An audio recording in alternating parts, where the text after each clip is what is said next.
Assalamualaikum warahmatullahi wabarakatuh. Perkenalkan, nama saya Depresi Darmawan dengan NIM 2203 20 103. Di sini saya akan menjelaskan tentang kepemimpinan kreatif dan inovatif dalam pengambilan keputusan efektif.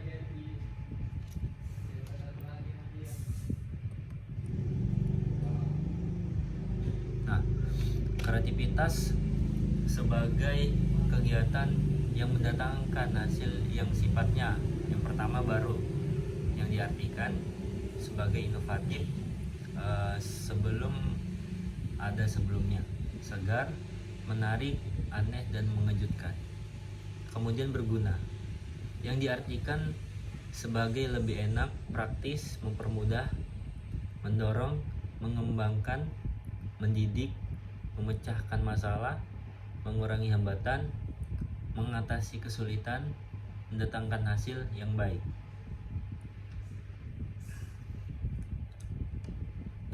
Yang ketiga, dapat dimengerti. Yang diartikan hasil yang sama, dapat dimengerti, dapat dibuat di lain waktu. Tahu sebaliknya peristiwa-peristiwa yang terjadi begitu saja, tak dapat dimengerti, tak dapat diramalkan, dan tak dapat diulangi. Nah, jadi tadi yang pertama ada baru, berguna, dan tak dapat dimengerti. Nah, masing-masing itu memiliki arti. Untuk baru itu sebagai inovatif, yang berguna itu lebih enak dan praktis, dan yang dapat dimengerti itu dapat dibuat di lain waktu.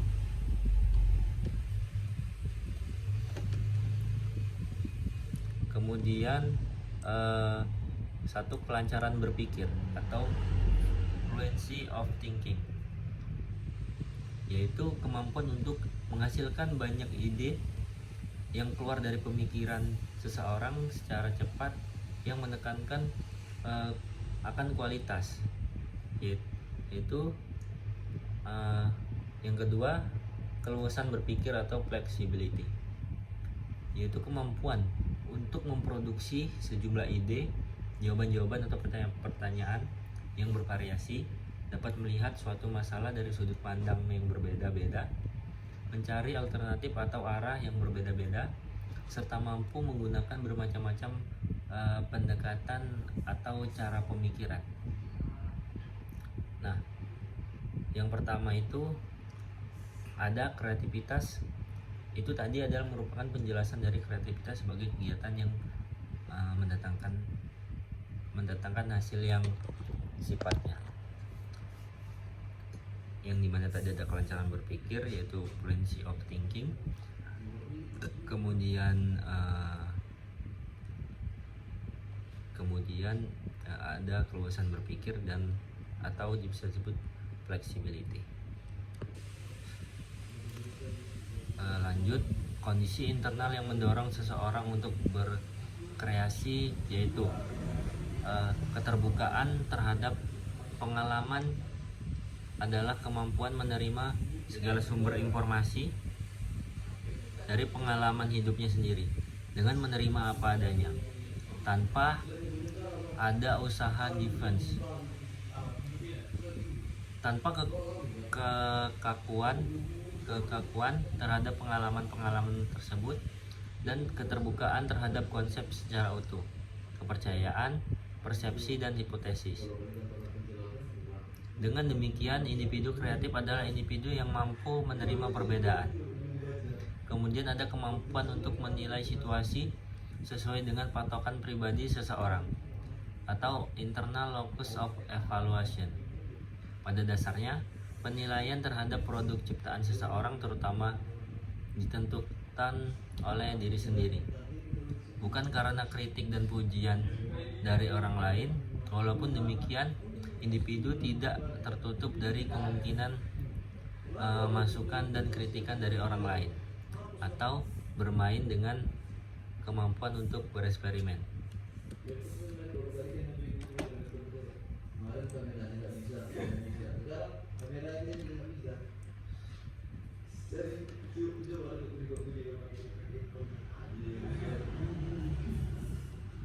Kemudian Eh, Kemudian ada pemimpin inovatif. Inovasi adalah sarana untuk menjawab tantangan perubahan. Tugas seorang pemimpin adalah mengamati perubahan itu dan menyiapkan diri dan institusinya untuk menghadapi perubahan yang akan terjadi. Pimpinan harus tahu konteks situasi yang dia pimpin. Setiap gagasan atau ide harus dipelajari secara mendalam, sehingga inovasi dan gagasan baru yang muncul terarah dan selanjutnya realistis. Di sini kecerdasan melihat masa depan atau visi adalah kunci utama keberhasilan seseorang pemimpin. Inovasi terus-menerus tiada henti, pasti akan membawa kebaikan bagi dirinya dan organisasi. Nah, jadi pemimpin inovatif itu dia untuk menjawab tantangan perubahan. Tugasnya itu adalah mengamati perubahan itu dan menyiapkan diri dan institusinya untuk menghadapi perubahan yang akan terjadi. Nah, pemimpin itu harus tahu konteks situasi dan institusi yang dia pimpin. Setiap gagasan atau ide harus dipelajari secara mendalam sehingga inovasi dan gagasan baru yang muncul terarah dan selanjutnya realistis di sini.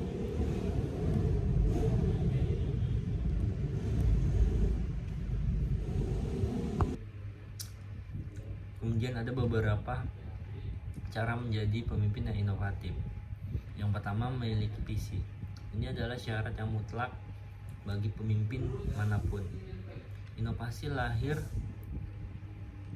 dari visi dan misi yang jelas, terukur dan memiliki tujuan dan sasaran. Share visi Anda kepada anak buah dan gamblang mereka. Hal ini mengilhami mereka untuk mencari cara demi meraihnya dan menyiapkan solusi untuk menghadapi tantangannya.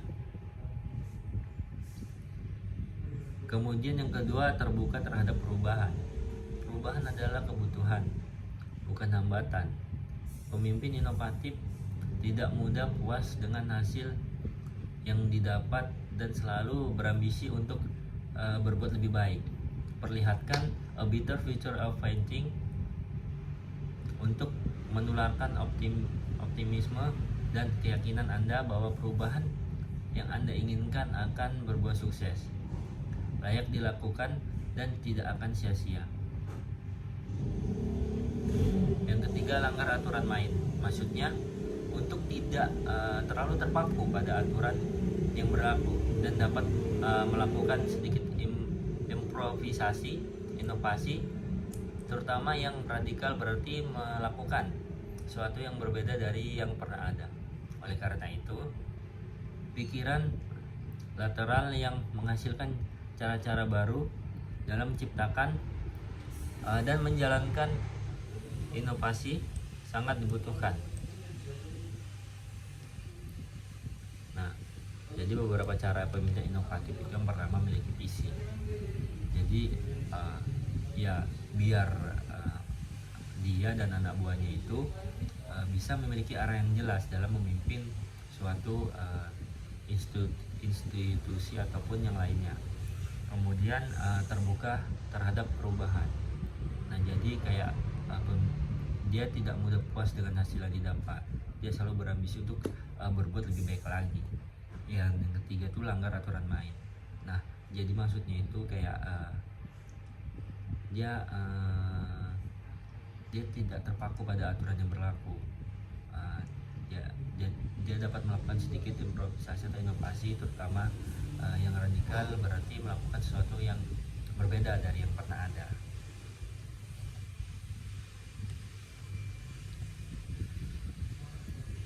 Kemudian mencari alternatif. Himbauan diri Anda dan anak buah untuk melakukan dua hal.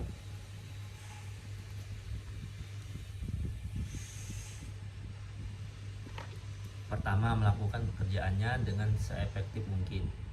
Dan yang kedua, dengan cara baru, arahkan mereka untuk berpikir dan mempertanyakan kembali peranan dan cara kerja mereka, sehingga pikiran mereka lebih terbuka dan mampu melihat hal lain yang tak terpikirkan sebelumnya.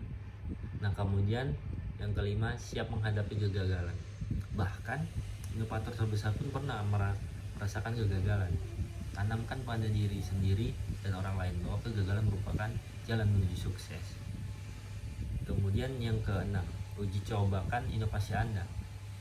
Selalu uji coba inovasi Anda terlebih dahulu untuk melihat respon dan hasilnya. Usahakan melakukannya langsung kepada sasaran agar lebih representatif dan mencerminkan hasil sebenarnya. Kemudian selalu bersemangat, fokus pada hal-hal yang ingin diubah dan tantangan yang akan dihadapi.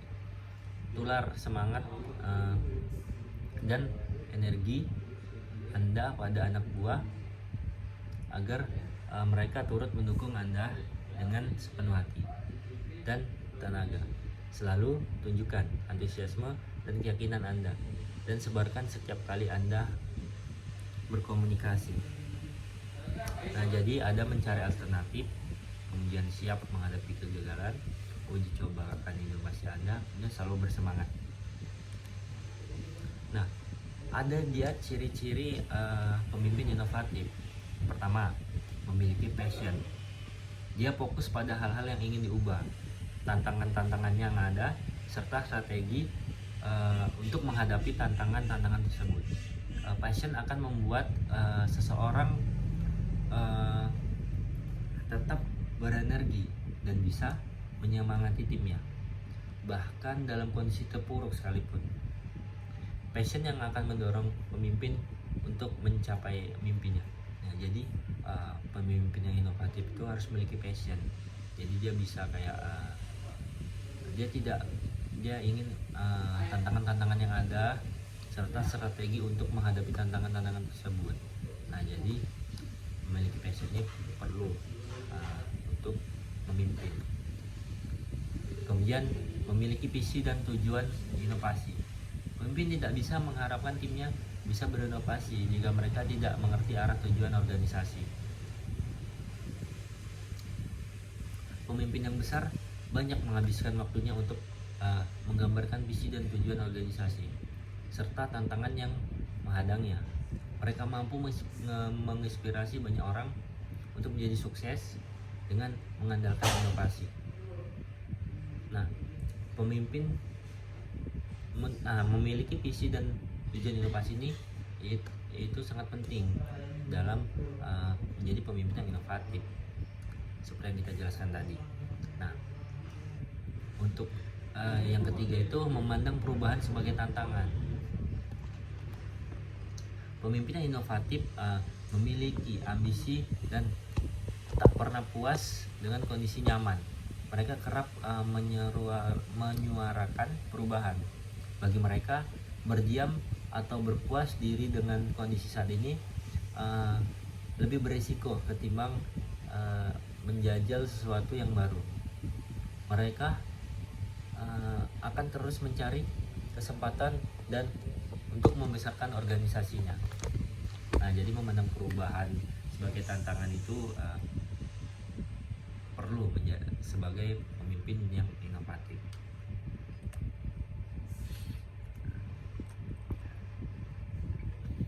Nah, kemudian kita lanjut yang keempat, dia berani bertindak di luar aturan. Nah, untuk berinovasi, tak jarang seseorang pemimpin perlu menantang aturan yang ada. Bisnis itu ibarat seni. Perusahaan dituntut untuk kreatif, mencari cara-cara baru demi memuaskan pelanggan. Nah, jadi berani bertindak di luar aturan, tetapi tidak menyalahkan dari aturan. Dia ibaratkan dia untuk kreatif dan mencari cara-cara baru untuk lebih berinovasi. Kemudian tidak takut gagal. Pemimpin yang inovatif itu menganggap kegagalan sebagai bagian dari pelajaran untuk mencapai kesuksesan.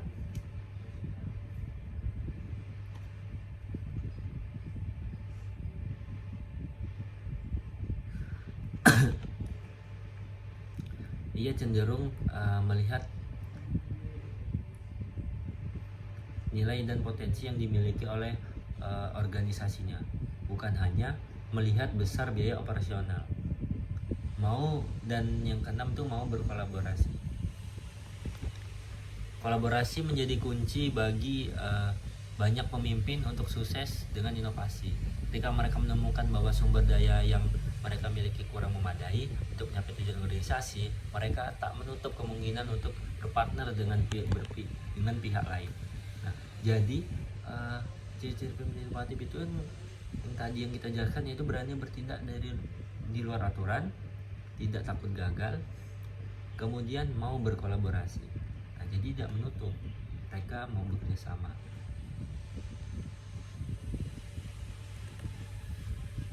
Nah, kemudian ada pengambilan keputusan secara efektif. Pengambilan keputusan mereka merupakan pekerjaan pimpinan untuk memecahkan masalah yang selalu timbul di setiap organisasi apapun, baik organisasi yang besar maupun yang kecil. Pengambilan keputusan diperlukan di dalam perusahaan, instansi pemerintah, kemiliteran, bahkan dalam organisasi yang terkecil yaitu keluarga. Seorang pimpinan yang mengambil keputusan secara cepat dan tepat, maka manajer atau pimpinan tersebut dapat dinilai berhasil. Dan sebaliknya, bila keputusan yang diambil kurang cepat dan tepat, maka dapatlah diambil suatu kesimpulan bahwa manajer atau pimpinan itu kurang berhasil. Pengambilan keputusan dapat dilihat sebagai salah satu fungsi seseorang pemimpin dalam melaksanakan kegiatan untuk menerjemahkan berbagai keputusan, berbagai alternatif dapat dilakukan, dan untuk itu pemilihan harus dilakukan. Pengambilan keputusan adalah soal yang berat karena sering menyangkut kepentingan banyak orang. Tidak ada sesuatu yang pasti dalam pengambilan keputusan. Pemimpin harus memilih di antara alternatif yang ada. Pemimpin harus siap dengan kemungkinan implikasi atau akibat dari suatu pengambilan keputusan tertentu. Nah, jadi itu tadi penjelasan pengambilan keputusan secara efektif.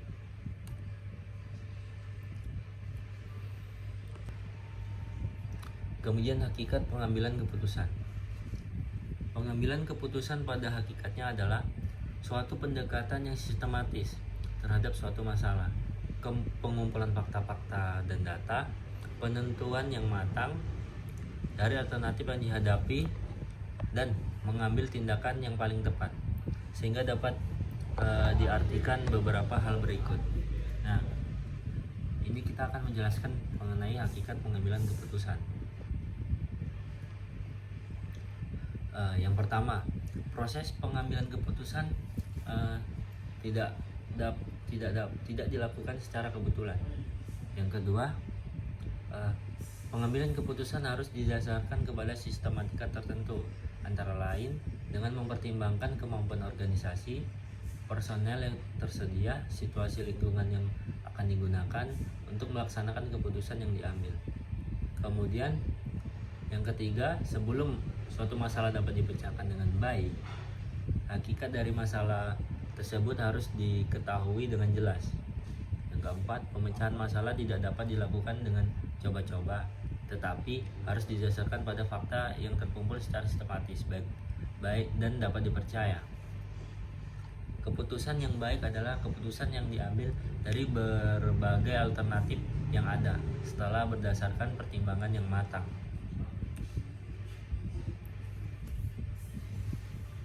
Nah, itu tadi adalah penjelasan dari hakikat pengambilan keputusan. Ada 5.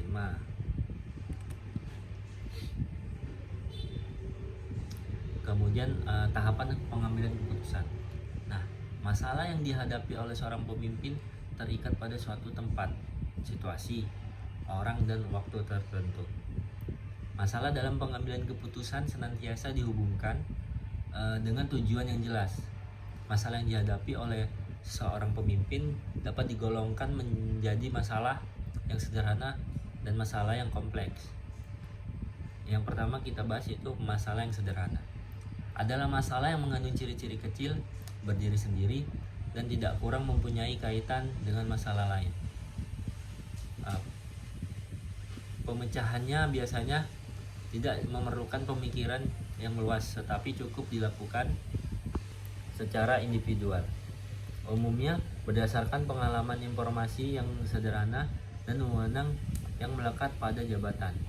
Kemudian masalah kompleks, yaitu masalah yang mempunyai ciri-ciri besar, tidak berdiri sendiri-sendiri, berkaitan dengan masalah-masalah lain, dan mempunyai akibat yang luas.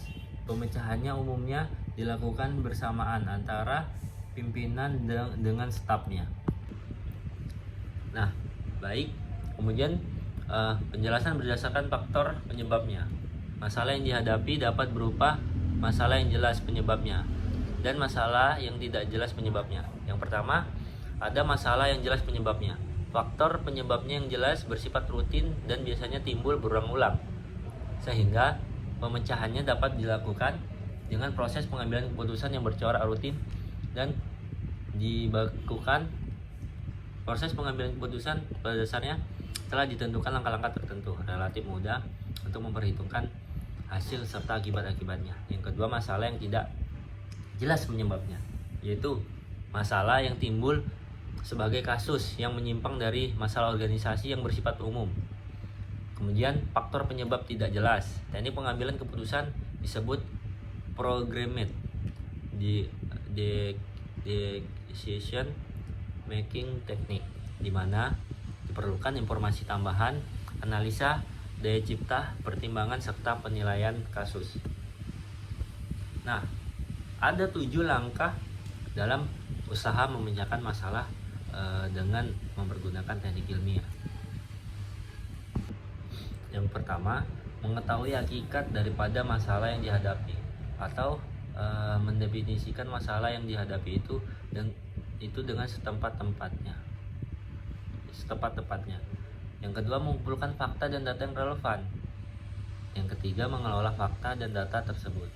Yang keempat, menentukan beberapa alternatif yang mungkin ditempuh. Yang kelima, memilih cara pemecahan dari alternatif yang telah diolah dengan matang.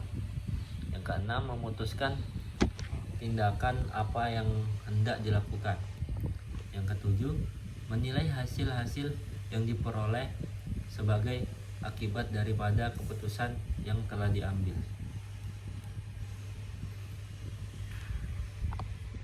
Kemudian dasar pendekatan dari pengambilan keputusan, yaitu yang pertama, intuisi.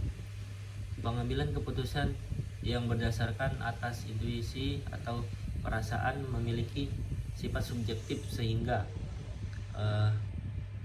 mudah terkena pengaruh. Pengambilan keputusan berdasarkan intuisi ini mengandung beberapa keuntungan dan kelemahan. Kemudian yang kedua, pengalaman. Pengambilan keputusan berdasarkan pengalaman memiliki manfaat bagi pengetahuan praktis, karena pengalaman seseorang dapat memperkirakan keadaan sesuatu, dapat diperhitungkan untung ruginya terhadap keputusan yang akan dihasilkan.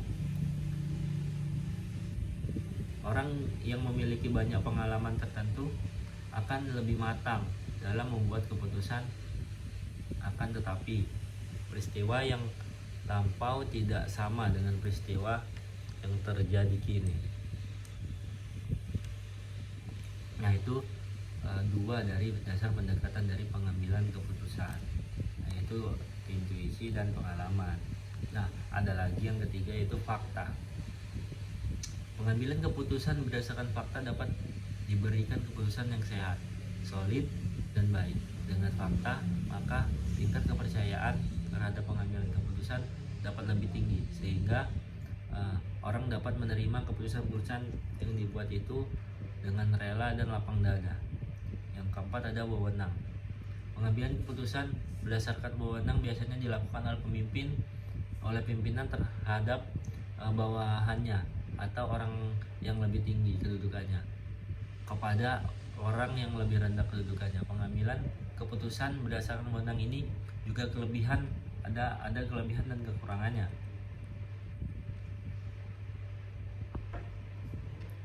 Kemudian yang kelima adalah logika atau rasional.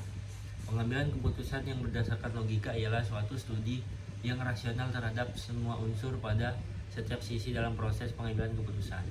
Pada pengambilan keputusan yang berdasarkan rasional, keputusan yang dihasilkan bersifat objektif, logis, lebih transparan, konsisten untuk memaksimumkan hasil atau nilai dalam batas kendala tertentu, sehingga dapat dikatakan mendekati kebenaran atau sesuai dengan apa yang diinginkan. Pada pengambilan keputusan secara logika terdapat beberapa hal yang perlu diperhatikan, yaitu kejelasan masalah, kemudian orientasi tujuan yang berisi kesatuan pengertian tujuan yang ingin dicapai, kemudian pengetahuan alternatif, yaitu seluruh alternatif diketahui jenisnya dan konsekuensinya, kemudian preferensi yang jelas, alternatif bisa diurutkan sesuai kriteria, kemudian hasil maksimal, pemilihan alternatif terbaik didasari ekonomis yang maksimal.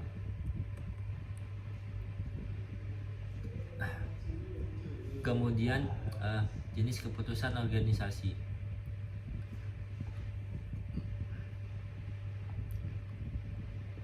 Keputusan rutin, yaitu keputusan rutin adalah keputusan yang sifatnya rutin dan terulang-ulang serta biasanya telah dikembangkan untuk mengendalikannya. Yang kedua, keputusan tidak rutin, yaitu keputusan tidak rutin adalah keputusan yang diambil pada saat khusus dan tidak bersifat rutin. Nah, jadi ada jenis keputusan organisasi, yaitu ada keputusan rutin dan keputusan tidak rutin. Nah, dua ini suatu hal yang berbeda, seperti yang saya jelaskan tadi. Kemudian ada faktor yang mempengaruhi pengambilan keputusan, yaitu faktor yang harus diperhatikan dalam menjelaskan faktor yang berpengaruh dalam pengambilan keputusan adalah jenis kelamin pria atau wanita, peranan pengambilan keputusan, dan keterbatasan kemampuan. Dalam pengambilan suatu keputusan, individu dipengaruhi oleh 3 faktor utama, yaitu ada nilai individu pengambilan keputusan. Nilai individu pengambilan keputusan merupakan keyakinan dasar yang digunakan seseorang jika ia dihadapkan pada permasalahan dan harus mengambil suatu keputusan. Nilai-nilai telah tertanam sejak kecil melalui suatu proses belajar dari lingkungan keluarga dan masyarakat. Dalam banyak keadaan individu bahkan tidak berpikir untuk menyusun atau menilai keburukan yang lebih ditarik oleh kesempatan untuk menang.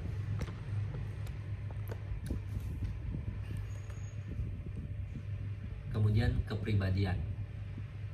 Keputusan yang diambil seseorang juga dipengaruhi oleh faktor psikologis seperti kepribadian. 2 variabel utama kepribadian yang berpengaruh terhadap keputusan yang dibuat, seperti ideologi versus kekuasaan dan emosional versus objektivitas.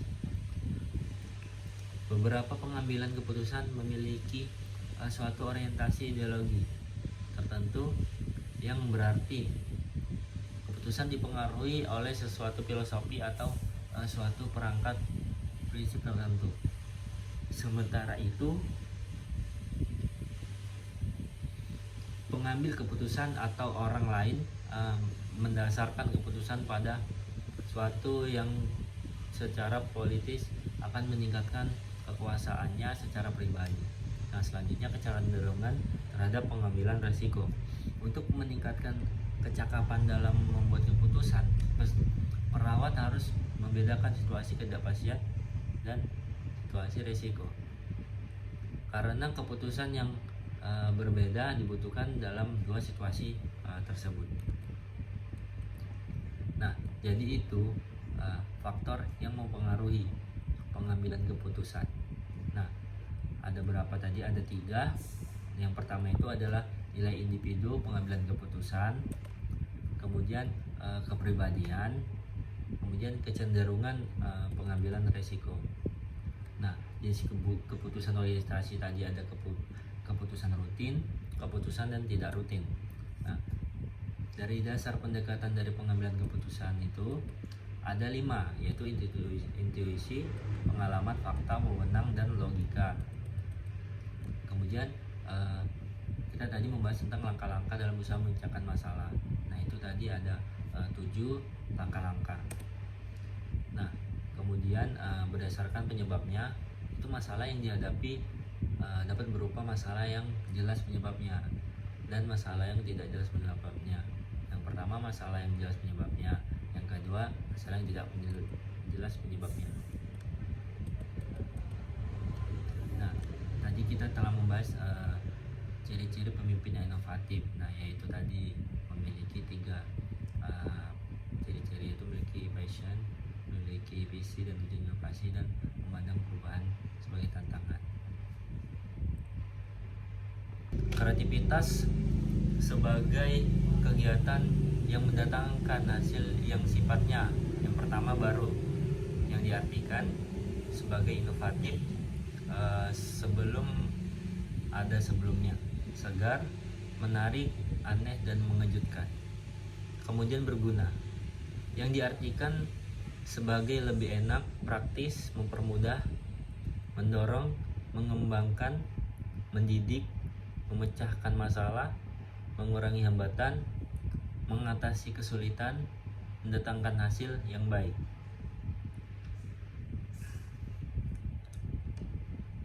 Yang ketiga, dapat dimengerti, yang diartikan hasil yang sama, dapat dimengerti, dapat dibuat di lain waktu. Tahu sebaliknya peristiwa-peristiwa yang terjadi begitu saja, tak dapat dimengerti, tak dapat diramalkan, dan tak dapat diulangi. Nah, jadi tadi yang pertama ada baru, berguna, dan tak dapat dimengerti. Nah, masing-masing itu memiliki arti. Untuk baru itu sebagai inovatif, yang berguna itu lebih enak dan praktis, dan yang dapat dimengerti itu dapat dibuat di lain waktu.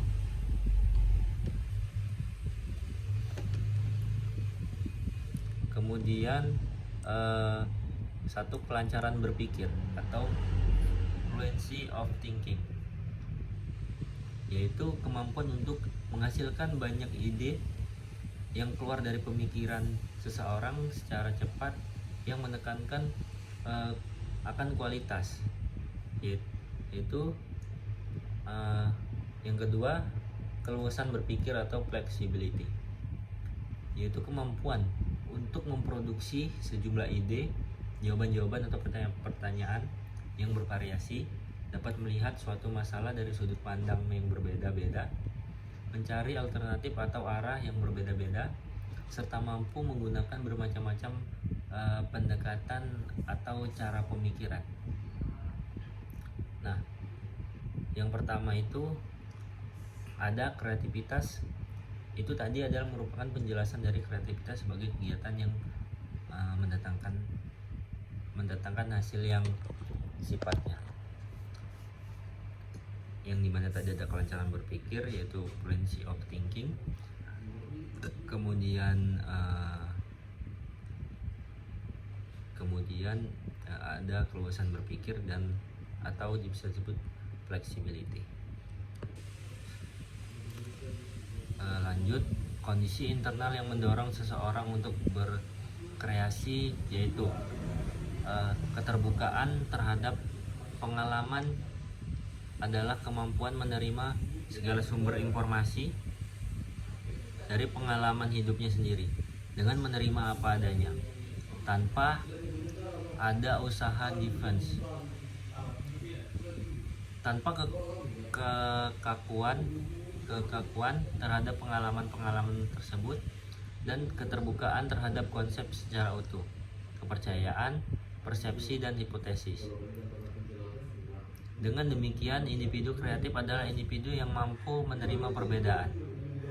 Kemudian ada kemampuan untuk menilai situasi sesuai dengan patokan pribadi seseorang atau internal locus of evaluation.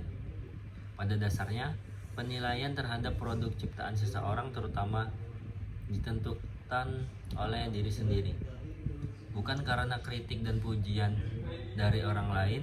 Walaupun demikian, individu tidak tertutup dari kemungkinan masukan dan kritikan dari orang lain atau bermain dengan kemampuan untuk bereksperimen.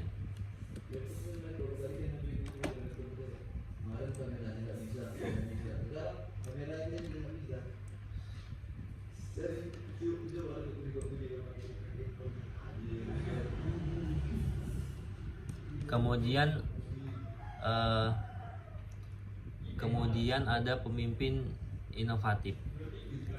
Inovasi adalah sarana untuk menjawab tantangan perubahan. Tugas seorang pemimpin adalah mengamati perubahan itu dan menyiapkan diri dan institusinya untuk menghadapi perubahan yang akan terjadi. Pimpinan harus tahu konteks situasi yang dia pimpin. Setiap gagasan atau ide harus dipelajari secara mendalam, sehingga inovasi dan gagasan baru yang muncul terarah dan selanjutnya realistis. Di sini kecerdasan melihat masa depan atau visi adalah kunci utama keberhasilan seseorang pemimpin. Inovasi terus-menerus tiada henti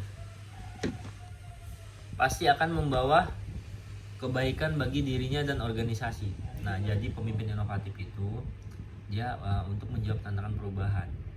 Tugasnya itu adalah mengamati perubahan itu dan menyiapkan diri dan institusinya untuk menghadapi perubahan yang akan terjadi. Nah, pemimpin itu harus tahu konteks situasi dan institusi yang dia pimpin. Setiap gagasan atau ide harus dipelajari secara mendalam sehingga inovasi dan gagasan baru yang muncul terarah dan selanjutnya realistis di sini.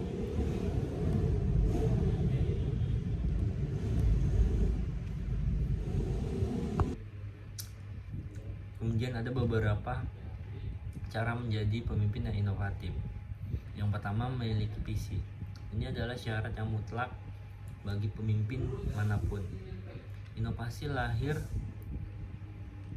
dari visi dan misi yang jelas, terukur dan memiliki tujuan dan sasaran. Share visi Anda kepada anak buah dan gamblang mereka. Hal ini mengilhami mereka untuk mencari cara demi meraihnya dan menyiapkan solusi untuk menghadapi tantangannya. Kemudian yang kedua, terbuka terhadap perubahan. Perubahan adalah kebutuhan, bukan hambatan. Pemimpin inovatif tidak mudah puas dengan hasil yang didapat dan selalu berambisi untuk berbuat lebih baik. Perlihatkan a better future of fighting untuk menularkan optimisme dan keyakinan Anda bahwa perubahan yang Anda inginkan akan berbuah sukses, layak dilakukan dan tidak akan sia-sia. Yang ketiga, langgar aturan main. Maksudnya untuk tidak terlalu terpaku pada aturan yang berlaku dan dapat melakukan sedikit improvisasi, inovasi, terutama yang radikal, berarti melakukan sesuatu yang berbeda dari yang pernah ada. Oleh karena itu, pikiran lateral yang menghasilkan cara-cara baru dalam menciptakan dan menjalankan inovasi sangat dibutuhkan. Nah, jadi beberapa cara pemimpin inovatif itu, yang pertama, memiliki visi. Jadi ya biar dia dan anak buahnya itu bisa memiliki arah yang jelas dalam memimpin suatu institusi ataupun yang lainnya. Kemudian terbuka terhadap perubahan. Nah, jadi kayak dia tidak mudah puas dengan hasil yang didapat. Dia selalu berambisi untuk berbuat lebih baik lagi. Yang ketiga itu langgar aturan main. Nah, jadi maksudnya itu kayak dia tidak terpaku pada aturan yang berlaku. Dia dapat melakukan sedikit improvisasi atau inovasi, terutama yang radikal, berarti melakukan sesuatu yang berbeda dari yang pernah ada.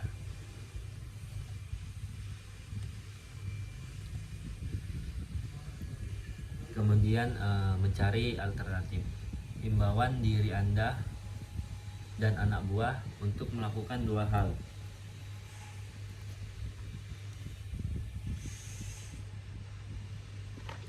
Pertama, melakukan pekerjaannya dengan seefektif mungkin.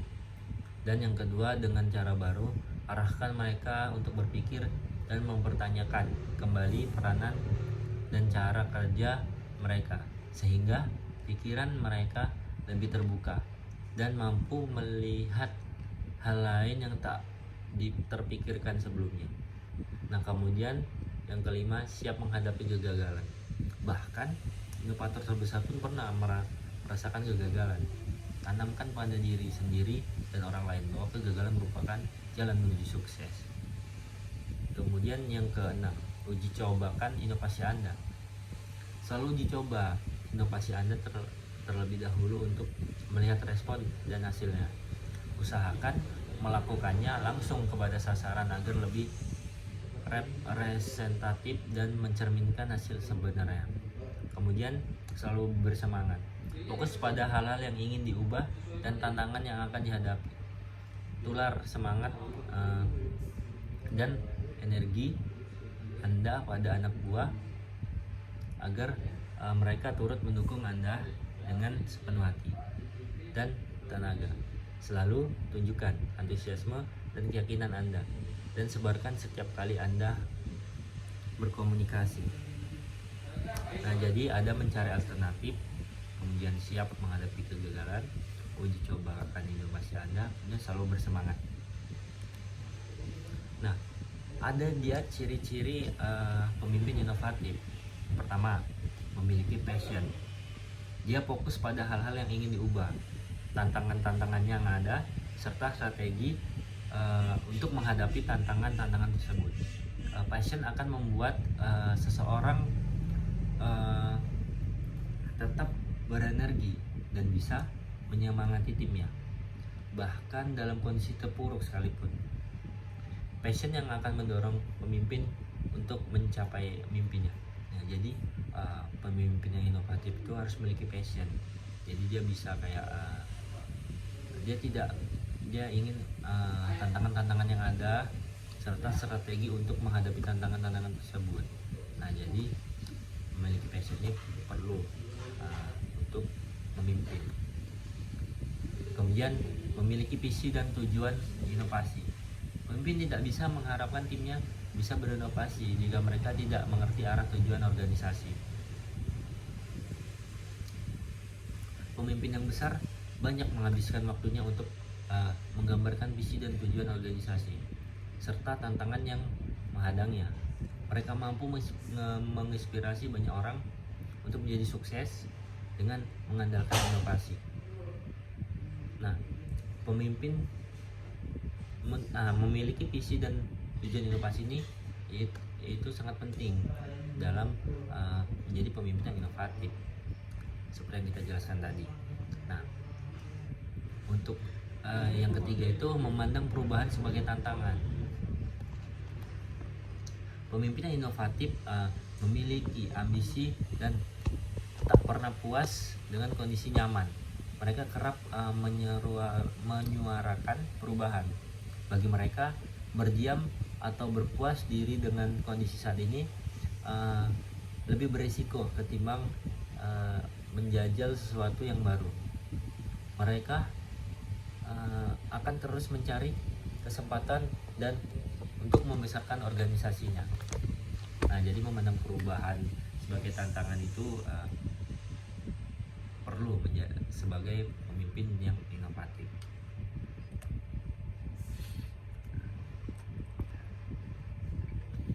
Nah, kemudian kita kita lanjut yang keempat, dia berani bertindak di luar aturan. Nah, untuk berinovasi, tak jarang seseorang pemimpin perlu menantang aturan yang ada. Bisnis itu ibarat seni. Perusahaan dituntut untuk kreatif, mencari cara-cara baru demi memuaskan pelanggan. Nah, jadi berani bertindak di luar aturan, tetapi tidak menyalahkan dari aturan. Dia ibaratkan dia untuk kreatif dan mencari cara-cara baru untuk lebih berinovasi. Kemudian tidak takut gagal. Pemimpin yang inovatif itu menganggap kegagalan sebagai bagian dari pelajaran untuk mencapai kesuksesan.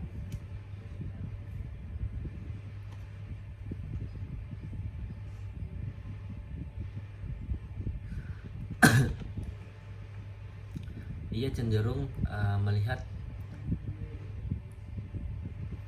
nilai dan potensi yang dimiliki oleh organisasinya, bukan hanya melihat besar biaya operasional. Dan yang keenam itu mau berkolaborasi. Kolaborasi menjadi kunci bagi banyak pemimpin untuk sukses dengan inovasi. Ketika mereka menemukan bahwa sumber daya yang mereka miliki kurang memadai untuk mencapai tujuan organisasi, mereka tak menutup kemungkinan untuk berpartner dengan pihak lain.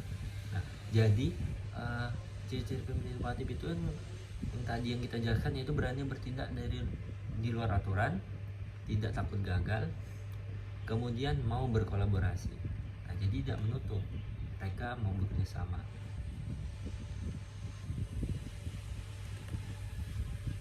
Nah, kemudian ada pengambilan keputusan secara efektif.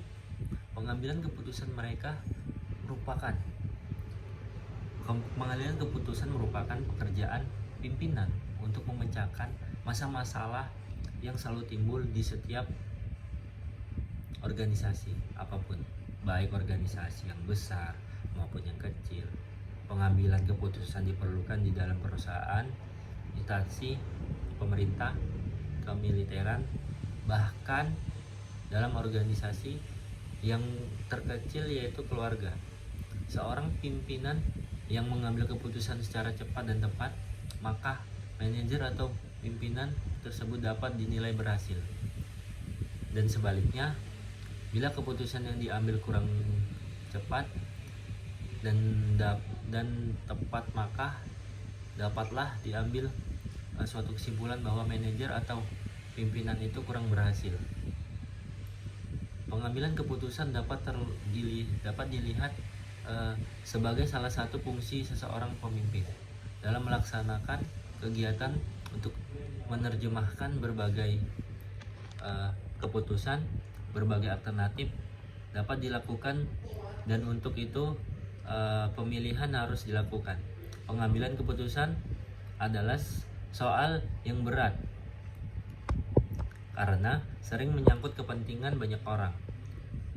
Tidak ada sesuatu yang pasti dalam pengambilan keputusan. Pemimpin harus memilih di antara alternatif yang ada. Pemimpin harus siap dengan kemungkinan implikasi atau akibat dari suatu pengambilan keputusan tertentu. Nah, jadi itu tadi penjelasan pengambilan keputusan secara efektif.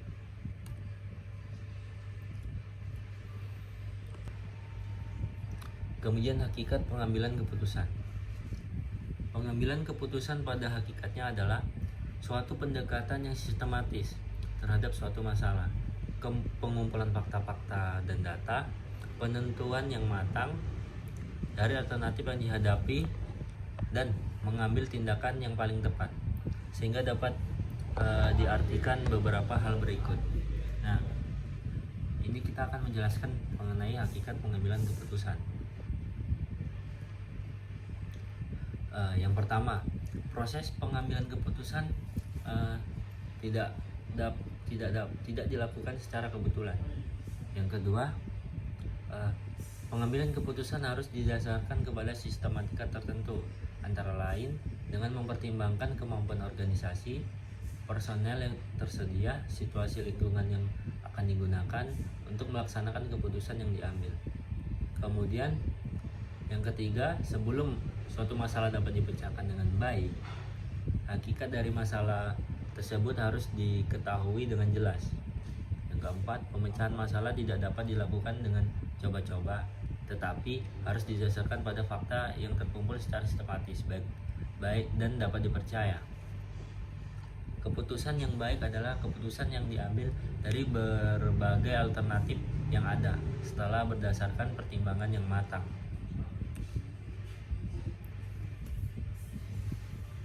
Nah, itu tadi adalah penjelasan dari hakikat pengambilan keputusan. Ada 5.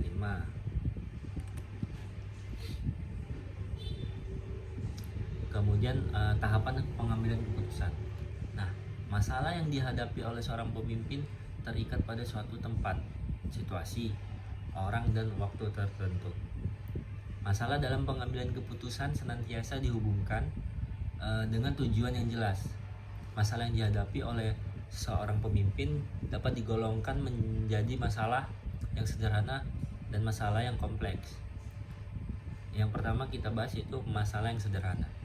Adalah masalah yang mengandung ciri-ciri kecil, berdiri sendiri, dan tidak kurang mempunyai kaitan dengan masalah lain.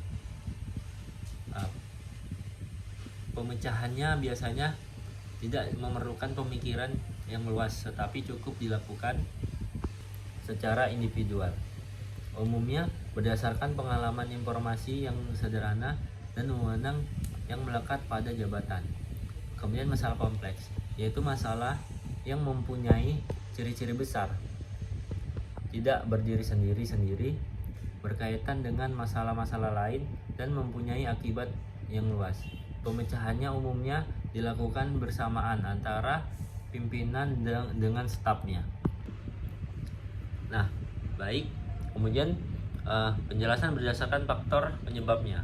Masalah yang dihadapi dapat berupa masalah yang jelas penyebabnya dan masalah yang tidak jelas penyebabnya. Yang pertama, ada masalah yang jelas penyebabnya.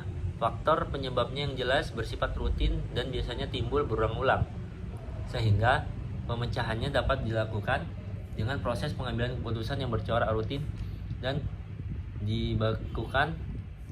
Proses pengambilan keputusan pada dasarnya telah ditentukan langkah-langkah tertentu, relatif mudah untuk memperhitungkan hasil serta akibat-akibatnya. Yang kedua, masalah yang tidak jelas penyebabnya, yaitu masalah yang timbul sebagai kasus yang menyimpang dari masalah organisasi yang bersifat umum. Kemudian faktor penyebab tidak jelas. Teknik pengambilan keputusan disebut programming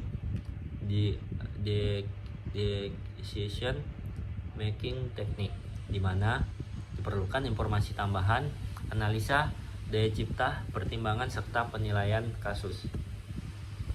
Nah, ada 7 langkah dalam usaha memecahkan masalah dengan mempergunakan teknik ilmiah. Yang pertama, mengetahui hakikat daripada masalah yang dihadapi, atau mendefinisikan masalah yang dihadapi itu dengan setempat-tepatnya. Yang kedua, mengumpulkan fakta dan data yang relevan. Yang ketiga, mengelola fakta dan data tersebut. Yang keempat, menentukan beberapa alternatif yang mungkin ditempuh. Yang kelima, memilih cara pemecahan dari alternatif yang telah diolah dengan matang. Yang keenam, memutuskan tindakan apa yang hendak dilakukan. Yang ketujuh, menilai hasil-hasil yang diperoleh sebagai akibat daripada keputusan yang telah diambil.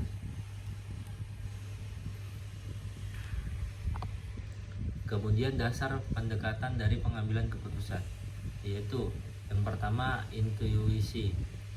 Pengambilan keputusan yang berdasarkan atas intuisi atau perasaan memiliki sifat subjektif sehingga mudah terkena pengaruh. Pengambilan keputusan berdasarkan intuisi ini mengandung beberapa keuntungan dan kelemahan. Kemudian yang kedua, pengalaman. Pengambilan keputusan berdasarkan pengalaman memiliki manfaat bagi pengetahuan praktis, karena pengalaman seseorang dapat memperkirakan keadaan sesuatu, dapat diperhitungkan untung ruginya terhadap keputusan yang akan dihasilkan.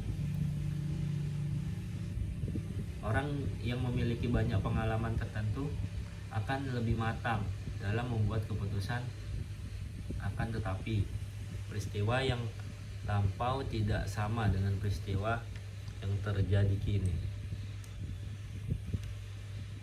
Nah, itu dua dari dasar pendekatan dari pengambilan keputusan, yaitu intuisi dan pengalaman. Nah, ada lagi yang ketiga, yaitu fakta. Pengambilan keputusan berdasarkan fakta dapat diberikan keputusan yang sehat, solid, dan baik. Dengan fakta, maka tingkat kepercayaan terhadap pengambilan keputusan dapat lebih tinggi, sehingga orang dapat menerima keputusan-keputusan yang dibuat itu dengan rela dan lapang dada. Yang keempat, ada wewenang.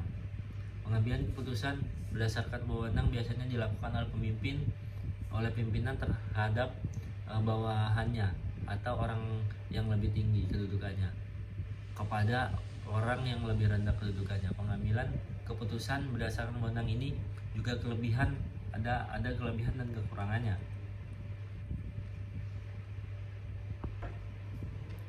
Kemudian yang kelima ada logika atau rasional. Pengambilan keputusan yang berdasarkan logika ialah suatu studi yang rasional terhadap semua unsur pada setiap sisi dalam proses pengambilan keputusan. Pada pengambilan keputusan yang berdasarkan rasional, keputusan yang dihasilkan bersifat objektif, logis, lebih transparan, konsisten untuk memaksimumkan hasil atau nilai dalam batas kendala tertentu, sehingga dapat dikatakan mendekati kebenaran atau sesuai dengan apa yang diinginkan. Pada pengambilan keputusan secara logika terdapat beberapa hal yang perlu diperhatikan, yaitu kejelasan masalah, kemudian orientasi tujuan yang berisi kesatuan pengertian tujuan yang ingin dicapai, kemudian pengetahuan alternatif, yaitu seluruh alternatif diketahui jenisnya dan konsekuensinya, kemudian preferensi yang jelas, alternatif bisa diurutkan sesuai kriteria, kemudian hasil maksimal, pemilihan alternatif terbaik didasari ekonomis yang maksimal.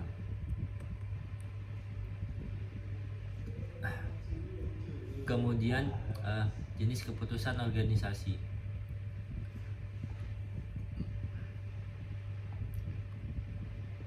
Keputusan rutin, yaitu keputusan rutin adalah keputusan yang sifatnya rutin dan terulang-ulang serta biasanya telah dikembangkan untuk mengendalikannya. Yang kedua, keputusan tidak rutin, yaitu keputusan tidak rutin adalah keputusan yang diambil pada saat khusus dan tidak bersifat rutin. Nah, jadi ada jenis keputusan organisasi, yaitu ada keputusan rutin dan keputusan tidak rutin. Nah, dua ini suatu hal yang berbeda, seperti yang saya jelaskan tadi. Kemudian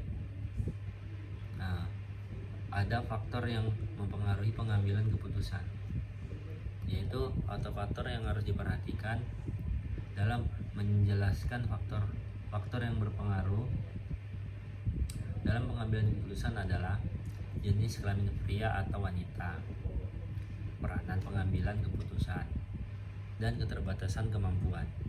Dalam pengambilan suatu keputusan, individu dipengaruhi oleh 3 faktor utama, yaitu ada nilai individu pengambilan keputusan. Nilai individu pengambilan keputusan merupakan keyakinan dasar yang digunakan seseorang jika ia dihadapkan pada permasalahan dan harus mengambil suatu keputusan. Nilai-nilai telah tertanam sejak kecil melalui suatu proses belajar dari lingkungan keluarga dan masyarakat. Dalam banyak keadaan individu bahkan tidak berpikir untuk menyusun atau menilai keburukan yang lebih ditarik oleh kesempatan untuk menang.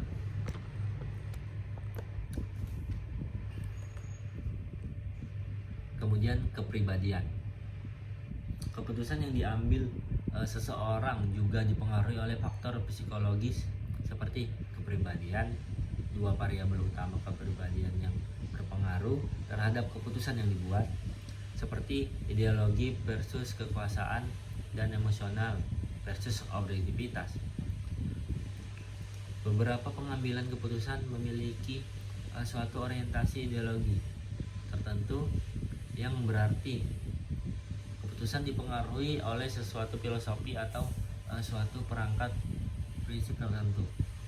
Sementara itu, pengambil keputusan atau orang lain mendasarkan keputusan pada suatu yang secara politis akan meningkatkan kekuasaannya secara pribadi. Nah, selanjutnya kecenderungan terhadap pengambilan resiko. Untuk meningkatkan kecakapan dalam membuat keputusan, perawat harus membedakan situasi ketidakpastian dan situasi resiko. Karena keputusan yang berbeda dibutuhkan dalam dua situasi tersebut. Nah, jadi itu faktor yang mempengaruhi pengambilan keputusan. Nah, ada berapa tadi? Ada 3. Yang pertama itu adalah nilai individu pengambilan keputusan, kemudian kepribadian, kemudian kecenderungan pengambilan resiko. Nah, di keputusan orientasi tadi ada keputusan rutin, keputusan dan tidak rutin. Nah, dari dasar pendekatan dari pengambilan keputusan itu ada 5, yaitu intuisi, pengalaman, fakta, wewenang, dan logika. Kemudian kita tadi membahas tentang langkah-langkah dalam usaha memecahkan masalah. Nah, itu tadi ada 7 langkah-langkah. Nah, kemudian berdasarkan penyebabnya, itu masalah yang dihadapi dapat berupa masalah yang jelas penyebabnya dan masalah yang tidak jelas penyebabnya. Yang pertama, masalah yang jelas penyebabnya. Yang kedua, masalah yang tidak jelas penyebabnya. Nah, tadi kita telah membahas ciri-ciri pemimpin yang inovatif. Nah, yaitu tadi memiliki 3 ciri-ciri, yaitu memiliki passion, memiliki visi dan tujuan inovasi, dan memandang perubahan sebagai tantangan. Nah, mungkin itu saja yang bisa saya sampaikan mengenai materi yang saya jelaskan tadi. Lebih dan kurang saya mohon maaf. Wabillahi taufiq wal hidayah. Wassalamualaikum warahmatullahi wabarakatuh.